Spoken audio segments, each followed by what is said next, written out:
नमस्कार जय जगन्नाथ केमती अच्छा समस्ते भावुँ समस्ते भलरे थे बहुत भलरे थे स्वागत कर एक नुआ वीडियो को निद निद देखा बोधे अब शुईकी उठली ना से भावुँ वीडियोटा भल लगे गोटे नुआ मोनोलॉग ट्राई कर देखिए पूरा लास्ट पर्यटन देखिए कमेंट करेंगे एक्टिंग केमती थिला आउट ऑफ 10 ठीक अच्छे आदि पारे टे मो इंस्टा बुली आछे चलो देखा गोटे नुआ वीडियो रे बेसी गपिबानी वीडियो देख ठीक अच्छे बाय कौन है चालू न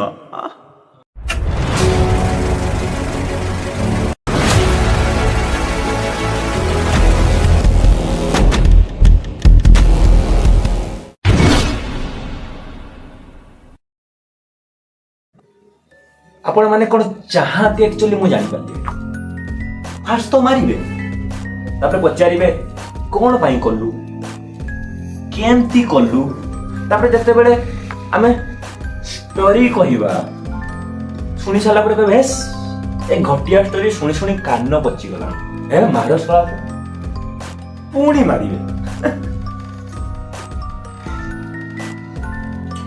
मु केमती मारली सेटा तो समस्त सीसीटीवी रे देखि ले काहे की मारली सहीटा मजी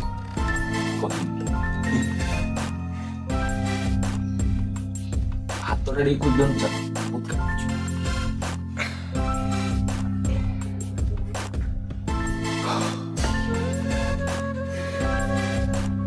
केते सुंदर थिला छे सर तार से आखी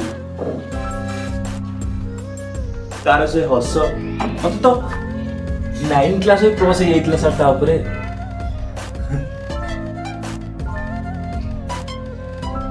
12th सरला +3 फर्स्ट ईयर है मु तो 12th जेमती पास हो गली हेले सी बहुत ब्राइट थिला सर आ ता नेचर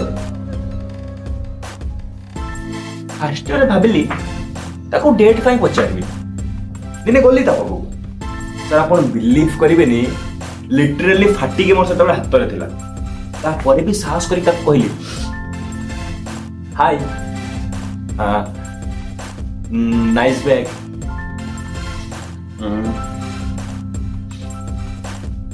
आज मोर से डेट रे जीवु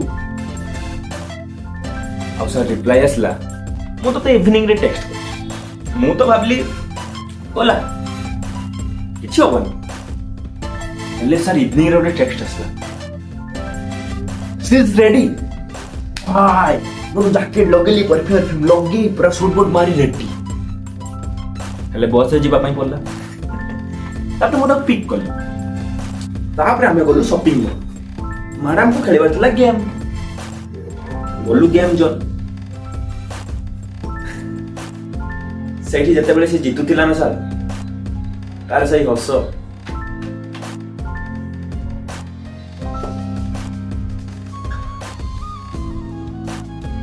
तापर हमें गलु मूवी देखिया सेठी से मते देखुतिला सर सेठी मते बार बार देखुतिला सर कोन कहबी मते गालरे किस करन सर से मते गालरे किस करला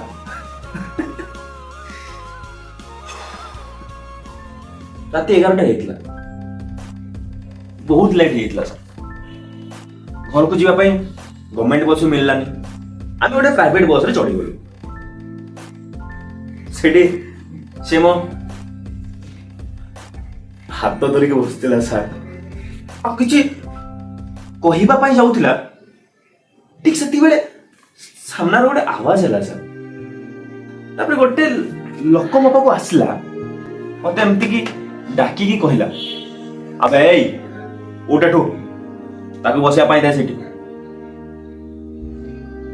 मु किछि बुझी पालेनी सर मु ताको कहली भाई तुम्हें जाओ तुम्हें तुम काम करो से कि सुनलानी से पुणी कहला अबे तते बुझा पडुनी कि उठ एठू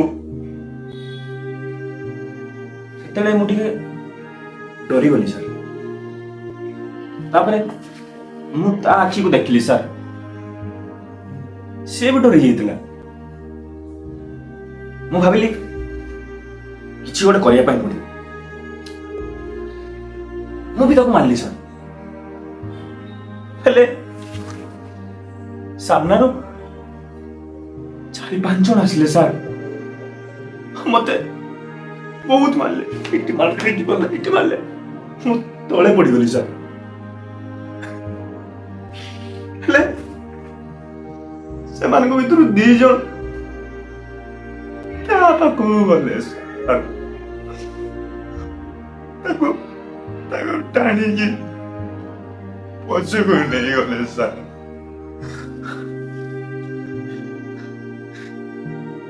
ସେମାନଙ୍କୁ ହାତ ଯୋଡ଼ିଲି, ଯାହା କରିବା କଥା ମତେ କର, ମତେ ମାର। କେହି ମୋ କଥା ଶୁଣିଲେନି ସାର୍।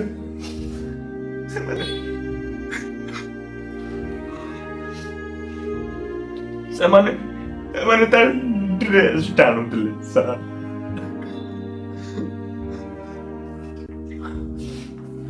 ତାପରେ କିଏ ଗୋଟେ ଆସିକି ମୋ ମୁଣ୍ଡରେ ମାରିଲା ସାର୍, ମୁଁ ବେହୋସ ହେଇଗଲି।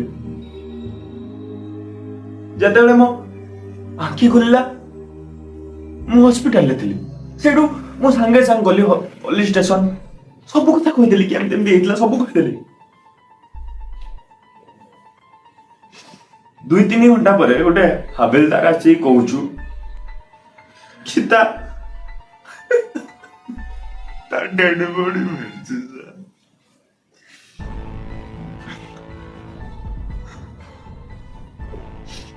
ମୁଁ ଭାବିଲି ନା, ତା ନ୍ୟାୟ ପାଇଁ ଲଢିବି।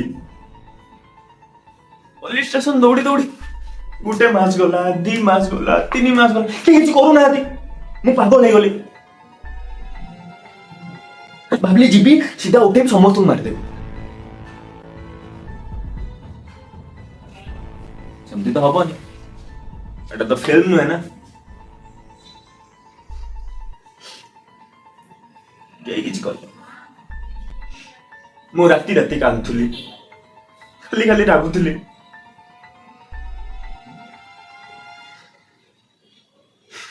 ଘର ବାଲା ନେଇ ଗୋଟେ ଡକ୍ଟର ଲେଖେଇଦେଲେ। ଡକ୍ଟର ମତେ ଗୋଟେ ରୁମରେ ରଖିଥିଲା।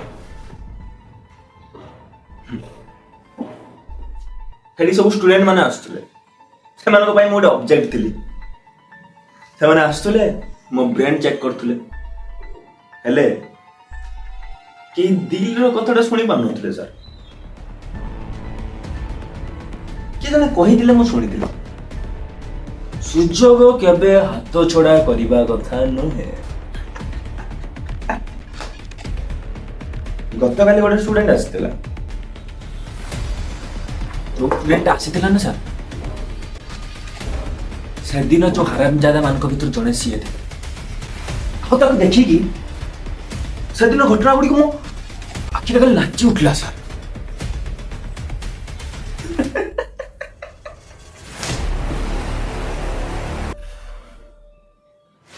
ଆଉ ତାପରେ କଣ ହେଲା ଆପଣ ତ ଜାଣନ୍ତି।